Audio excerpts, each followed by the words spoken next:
Hello guys, welcome to my channel ARV Vlogs, and my name is Anup Rode. So in this particular video, I'm going to tell you about what is meant by IoT, what type of microcontrollers we use in IoT, what are the sensors, actuators. Also I'll make you understand that how we can interface this whole stuff with each other. So please stay tuned with me till the end of this video, and if you really like this video then please subscribe to our channel. Let's begin with the IoT. So what is meant by IoT? The IoT name itself suggests that the Internet of Things, the things which are getting connected with the help of internet, and also we can control them with the help of internet. To make you clear with this statement, I'll give you an example. Like if you are sitting in a living room and you want to switch on the lights in a bedroom, then what you will do? You will go there physically and you will switch on the lights by tapping on the switchboard. But with my case, what I will do, I will just simply tap on my smartphone screen, and the lights will get switched on in the bedroom.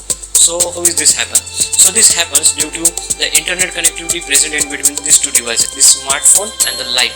A proper communication bridge is get established with the help of internet.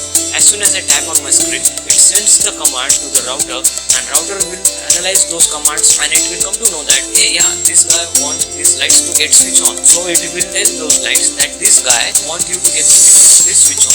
So this is the formal communication happens between these devices with the help of internet. So guys, this was the non-technical explanation which I told you right now for the make you understand in a better. So guys, this is the Arduino Uno. The different varieties of the Arduino you will get in the market, like Arduino Micro, Arduino Mini. So the similar kind of the Arduino Uno version is available with me. So right now, the black color strip which you can see on the Arduino board, that is the microprocessor. That is a processor on this board which controls the input-output transaction to this Arduino board.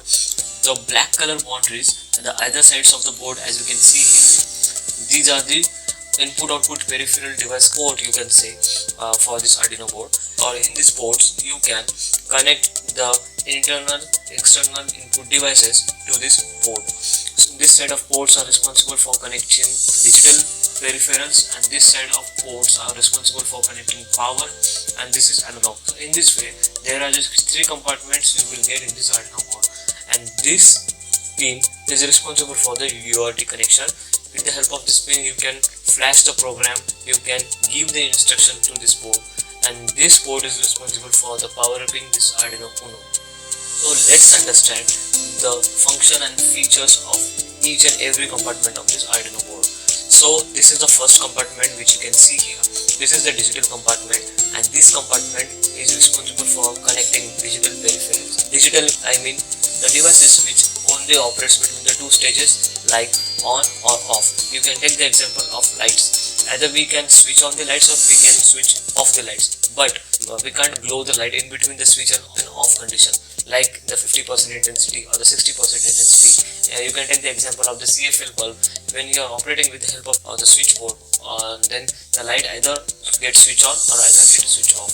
In a similar kind, the analog ports are also available in this board. The analog devices, they can operate in between the 2 stages of the switching, like on and off, in between the on and off mode. You can take the example here like the fan. The fan can operate the speed of the fan in between the 0 to 100. Like if you want the speed of the fan 20%, 40%, 60%, you can regulate it via the regulator. And this is the power compartment. Whatever the external devices or the external module or external PCBs you are connecting to this board or interfacing with this Arduino, then we need to connect those many peripherals to this board or the power upping them. The Arduino will provide a special facility that it will power up to those peripherals from its power ports. So these are the power ports. Here you can get the power port, then analog port, and the digital ports. In digital ports you will get total 14 pins and 1 ground, and in analog ports you will get total 6 pins, 6 ports. Now let's understand why to use this Arduino board. So Arduino board you can consider as the brain of the whole system. Like in the traditional computers, the CPU is the brain of the whole system. It takes all the decisions and also it takes the action. So in a similar kind, this board is responsible for taking the all decisions and all the actions.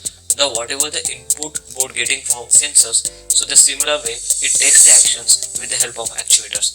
So the ports which are available in this board, like in digital analog ports, devices which are getting connected to these ports will be the responsible for giving input and output signals to this board, and with the help of those signals this board will take the proper decision and it will execute some of the tasks. Now the question arises here, how this board will take the decisions. So the answer is simple.